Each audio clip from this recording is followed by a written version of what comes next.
if the silver price fell from $25 to say $15, if there was a cataclysmic decline in silver, then I would probably end up having 5, 6, or 7% of my net worth in silver.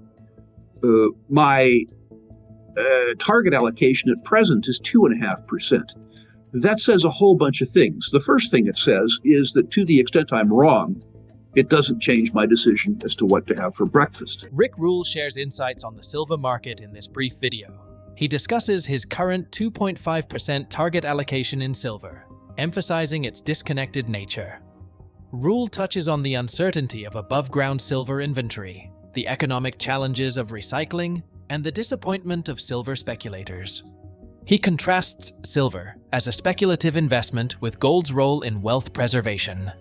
Rick Rule reminisces about past dramatic silver price moves and encourages viewers to consider silver's potential transformative impact on a portfolio. Subscribe for more valuable perspectives on silver and navigating the market with Rick Rule. Let's take the questions in reverse order. With regards to the last question, why is the Silver Institute lying? I don't know. And I'm not, frankly, as familiar with the numbers as the person asking the questions. So I'm going to have to defer to that. There is a substantial above-ground inventory of silver. It's important to know that. Mm-hmm. Nobody knows the size of it. There are various guesses. But simply the fact that physical silver has been used as a store of value, a non-governmental store of value, particularly in South Asia and the Middle East for a long time. And because that silver has been used outside of government systems, it's very difficult to understand, as an example, how much silver inventory exists in private hands in South Asia, and in the Middle East and North Africa. It's important to note, too, that too many people who believe in an imminent silver squeeze look in terms of supply at silver mine supply. It's very worthy to note that at best, new mine supply from silver mine accounts for 20% of global silver production. The rest coming from byproduct production and base metals, and from a very robust scrap and recycling market. One of the interesting things about solar has been thus far that silver is so cheap that a recycling market hasn't developed in the most part with regards to silver that has been used on solar panels. Mm-hmm. It's simply at $25 isn't economic in most applications to recover the silver from scrapped solar panels. It's important to note, too, that silver at this price is so cheap that the industry has very little incentive to develop a substitute for silver in various applications that require reflectivity and frankly, the ductile properties, the fact that you can spread silver so thinly and get a uniform reflective surface. The point of all this simply is that when you go through year after year after year of supply deficit, at the same time that silver speculators are getting more and more and more disappointed, that pop in silver that attracted them is getting closer to occurring. People want certainty. Unfortunately, with regards to silver, certainty is in short supply. Nobody really understands what the above-ground inventory is because so much of it is privately and closely held. Nobody understands very much about the price points that will be necessary to encourage substitution should the silver price go up. The silver speculator, because, as an example, during the Reddit silver squeeze, had such high and immediate expectations, looks at this uncertainty and they look at the lack of price movement, and they suggest to themselves that silver is dead. That's wrong. What is right is that their time expectations, their time preferences are not a fundamental. They're a personal preference. Rick Rule shares insights on the silver market.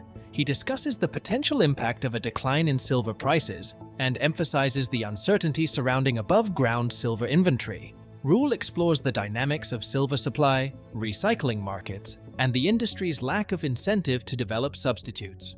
He also addresses the expectations of silver speculators, emphasizing the unpredictability of market movements. Rule concludes by expressing his personal perspective on silver as a speculative asset and its role in his investment strategy, highlighting the potential for life-changing experiences with a small portfolio allocation. I guess it's easy at age 70, having been rewarded once every 10 or 15 years for 50 years by extravagant, exorbitant, luxurious moves in the price of silver and silver securities, that I can be very, very, very sanguine. Mm-hmm. I think it's important to note, too, I love assets that are hated. So to the extent that silver has disappointed its adherents, every time I read a negative post about silver, particularly from somebody who is posting about it positively 2 years ago or 3 years ago, when it was at least perceived to be coming back into fashion, I'm delighted by the hate. I'm delighted by the hate because I keep my love in perspective. My suspicion is that if the silver price fell from $25 to, say, $15, if there was a cataclysmic decline in silver, that I would probably end up having 5, 6, or 7% of my net worth in silver. My target allocation at present is 2.5%. That says a whole bunch of things. The first thing it says is that to the extent I'm wrong, it doesn't change my decision as to what to have for breakfast. But it's such a wonderfully disconnected bet. If I'm right, 2.5% of my portfolio becomes 25% of my portfolio. That's the kind of move that you see particularly in the silver equities when they finally come around to moving. When people ask me when that's going to occur, I'm forced to say neither I nor any other supposed expert has any idea whatsoever. And if that lack of certainty is too unsettling for you, get a job with a post office or something. Do something that you're temperamentally suited to. Mm-hmm. Probably more so because I don't regard silver as an insurance asset. I own gold. I own gold because I'm afraid it's going to do well. I own gold to preserve my wealth. I own silver as a speculator. I remember the extraordinary move in silver and silver equities in the 1970s. I remember a move in the metal from $1.50 to $50. I remember a move in Coeur d'Alene mines, which sadly I didn't participate in, from $0.10 to $65. Now, granted, that move in the 1970s was the most dramatic in anybody's living memory. Mm-hmm.